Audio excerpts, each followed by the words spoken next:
Assalamualaikum warahmatullahi wabarakatuh. Kita sambung lagi video kita tentang Ahlussunnah wal Jamaah yang disampaikan oleh Djarnawi Hadikusumo. Saudara-saudara para pemirsa Kreweng Aji Channel yang berbahagia, Assalamualaikum warahmatullahi wabarakatuh. Bismillahirrahmanirrahim. Dan apapun yang Rasul perintahkan kepada kamu sekalian, hendaklah kamu sekalian lakukan. Dan apa yang dilarang oleh Rasulullah kepada kamu, hendaklah kamu hindari.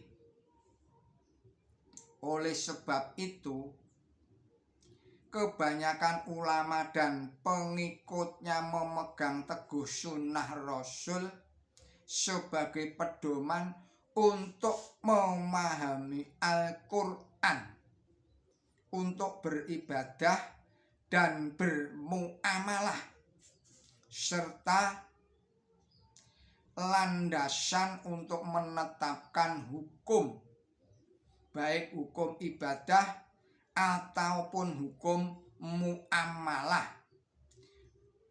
Demi keperluan itu, para ulama ahli hadis telah menyelidiki dan meneliti yang terlalu amat banyak diberitakan orang untuk dapat diperbedakan antara hadis yang sahih dan hadis yang tidak sahih.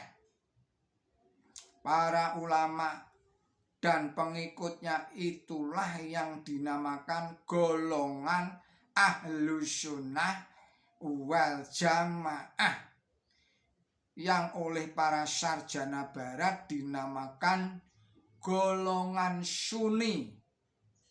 Mereka semata-mata berpegang kepada sunnah dan sejauh mungkin menghindari pemakaian pendapat atau ra'yu yang berdasarkan akal pikiran.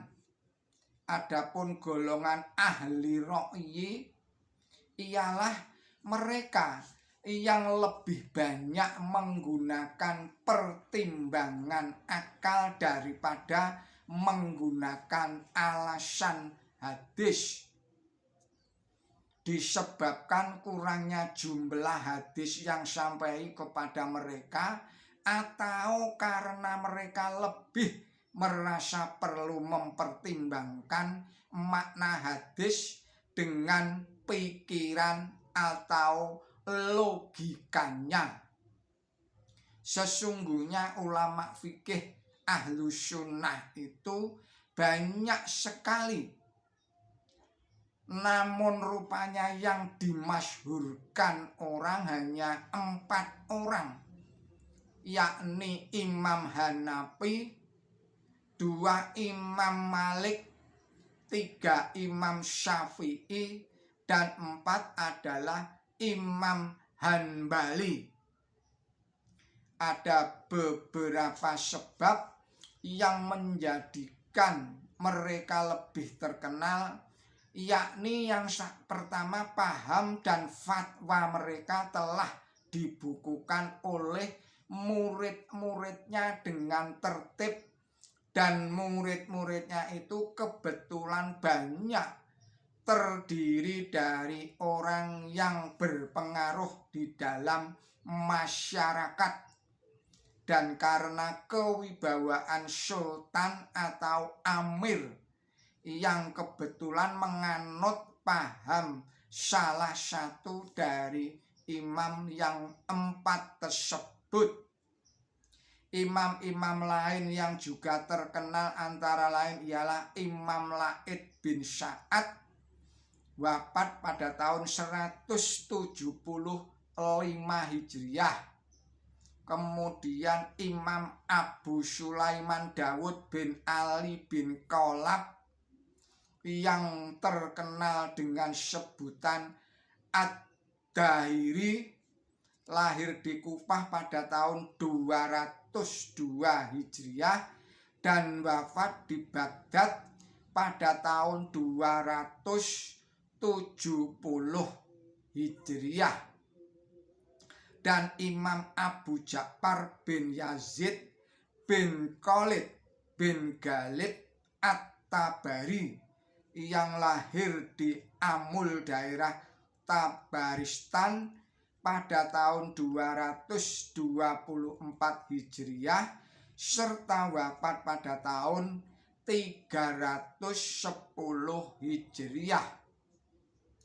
Saudara-saudara, para pemirsa Kreweng Aji Channel yang berbahagia, sekarang masuk dalam 4 mahdzab. Kata-kata mahdzab menurut bahasa berarti jalan dan menurut istilah berarti paham atau aliran. Seseorang yang melaksanakan ibadahnya menurut Imam Syafi'i, orang itu dikatakan bermadzhab Syafi'i. Masing-masing imam 4 tersebut mempunyai pengikut yang bermadzhab kepadanya. Dengan demikian terkenalah istilah madzhab Hanafi, madzhab Maliki, madzhab Syafi'i, dan madzhab Hanbali. Keadaan imam 4 itu dapat diuraikan secara ringkas sebagai berikut di bawah ini. Yang pertama, Imam Abu Hanifah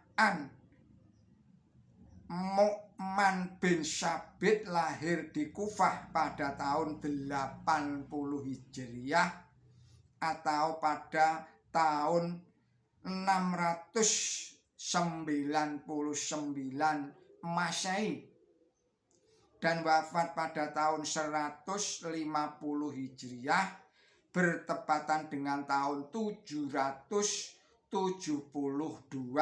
Masehi. Dan meninggal di Baghdad. Pengikutnya terdapat di kota Mesir, Algeria, di Tunis, di Tripoli, di Syam, di Irak, di India, di Afghanistan, di Turkistan, di Kaukasus, di Turki, dan di Balkan. Ia mendasarkan hukum-hukum yang ditetapkannya kepada kitab Allah. Jika tidak didapatinya ayat yang bertalian dengan masalah yang dihadapinya, lalu mendasarkan kepada sunnah Rasul, kemudian barulah disandarkan kepada para sahabat Rasulullah Shallallahu Alaihi Wasallam. Sesudah itu jika belum dianggapnya memadai, barulah dia berijtihad menggunakan qiyas dan istihsan. Saudara-saudara, para pemirsa Kreweng Aji Channel yang berbahagia, yang kedua adalah madzhab Maliki, adalah dinisbatkan kepada nama Imam Maliki bin Abbas yang lahir di Madinah pada tahun 93 Hijriah bertepatan dengan tahun 710 Masehi dan wafat pada tahun 179 Hijriah bertepatan dengan tahun 795 Masehi. Pengikut madzhab Maliki terdapat di Afrika Utara, Afrika Tengah, Yaman, Kuwait, dan Bahrain. Teori penetapan hukum yang dipeloporinya ialah al-masyalahatul mursalah, yakni menetapkan suatu hukum atas dasar maslahatnya bagi umum. Kitabnya yang paling terkenal ialah Al-Muwatta. Imam Malik memandang amalan orang Madinah pada waktu itu sangat utama untuk dijadikan pedoman, sebab waktu itu di sana masih banyak terdapat orang-orang yang mengerti benar tentang amalan Rasulullah Shallallahu Alaihi Wasallam. Saudara-saudara para pemirsa Kreweng Aji Channel yang berbahagia, kiranya kita cukupkan sekian dulu video ini. Kita sambung lagi pada video berikutnya. Mohon maaf atas segala kesalahan dan kekilapan saya. Billahi taufik wal hidayah. Wassalamualaikum warahmatullahi wabarakatuh.